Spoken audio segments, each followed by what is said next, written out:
வணக்கம். இன்று பிறந்தநாள் காணும் அனைவருக்கும் என்னுடைய பிறந்தநாள் வாழ்த்துக்கள். இன்றைக்கி என்னோடய மகனோட பிறந்தநாள். அவனுக்கு கருப்பு கவுனி அரிசியில் அல்வா செய்கிறேன் பாருங்கள். வாங்க ரெசிபிக்கு போகலாம். கருப்பு கவுனி அரிசி 1/4 கிலோ எடுத்தேன். 3 மணி நேரம் ஊற வச்சேன். அதை கிரைண்டரில் அரைச்சா இன்னும் நல்லாயிருக்கும். நான் மிக்சியில் அரைச்சேன். நல்லா நைஸாக அரைச்சிக்கிட்டேன். நைஸாக அரைச்சி இந்த பக்கத்துக்கு வச்சுக்கிட்டேன். அதோட கெட்டியான தேங்காய் பால் எடுத்தேன். இதில் ஊற்றிக்கிறேன். 1/4 கிலோ கருப்பு கவுனி அரிசி, முந்திரி, ஏலக்காய், பாதாம் இருந்தால் போட்டுக்கலாம். என்கிட்ட முந்திரி தான் இருக்குது. இது ஜீனி. 1/4 கிலோ கருப்பு கவுனி அரிசிக்கு நீங்கள் டபுள் பங்கு போட்டுக்கோங்க. உங்களுக்கு இனிப்பு வேணால் டபுள் பங்கு போட்டுக்கோங்க. இல்லைன்னா அதோட கொஞ்சம் குறைச்சி போட்டுக்கோங்க. சூப்பராக இருக்கும் கருப்பு கவுனி அரிசியில் அல்வா செஞ்சால். நீங்களும் உங்கள் வீட்டில் ட்ரை பண்ணி பாருங்கள். பிடிச்சிருந்தால் லைக் பண்ணுங்கள், ஷேர் பண்ணுங்கள், சப்ஸ்கிரைப் பண்ணுங்கள். இப்போ அடுப்பில் வானொலி வச்சுக்கணும். இது தோசை மாவு பருத்துக்கு அரைச்சிருக்கோமா, இதை ஊற்றணும். இதில் ஊற்றி கிண்டிக்கிட்டே இருக்கணும். இதில் திக்கான பாலை தான் ஊற்றணும். தண்ணி பாலே ஊற்றக்கூடாது. திக்கான பாலை ஊற்றி தேங்காய் பால் நல்லா கிண்டிக்கிட்டே இருங்க. இதுக்கு தேவையான உப்பு போட்டுக்கணும். ஸ்வீட்டை தூக்கி கொடுக்கறதே உப்பு தாங்க. அதில் கொஞ்சம் போட்டுக்கணும். நல்லா கிண்டிக்கிட்டே இருக்கணுங்க. ஒரு பதத்துக்கு வந்தோன்னே ஜீனியை போடணுங்க.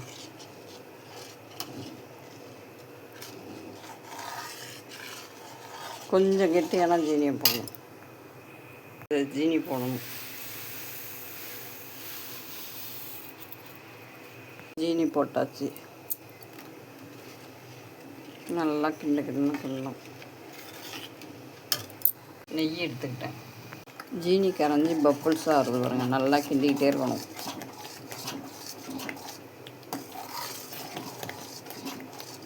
கால் கிலோ கருப்பு கவுனி அரிசி போட்டு கிண்டிங்கன்னா 1 கிலோ அல்வா வருங்க.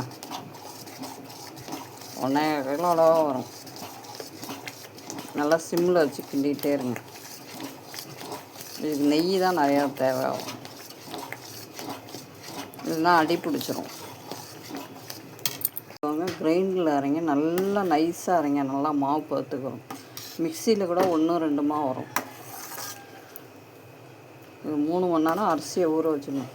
ஒரு கழுவிட்டு அப்படியே ஊற வச்சிடணும். அதே தண்ணியில் அரைக்கணும். நீங்கள் இங்கே பாருங்கள், அல்வா பதத்துக்கு வருது. இதை அடுத்து நெய்யை ஊற்றி கிண்டிக்கிட்டே இருக்கணும்.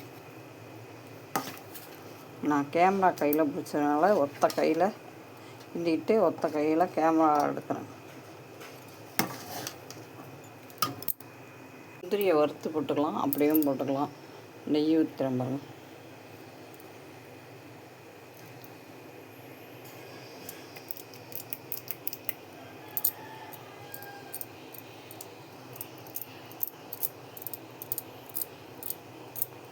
நெய் உருக்கி வச்சுருக்கணும். உருக்கி வச்சு ஊற்றணும்.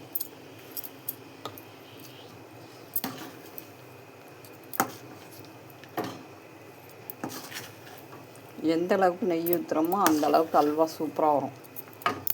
முந்திரி பருப்பு, ஏலக்காய் வறுத்து போட்டுக்கலாம். இல்லைன்னா இப்படி பொடி தூவி நல்லா கிண்டிக்கிட்டே இருக்கணும். நெய்யை ஊற்றி அல்வா ரெடிங்க. கருப்பு கவுனி அரிசியில் அல்வா ரெடி.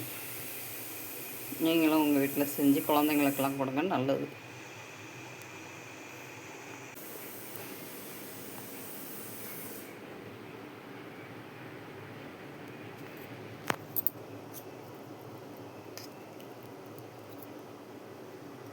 அல்வா ரெடி.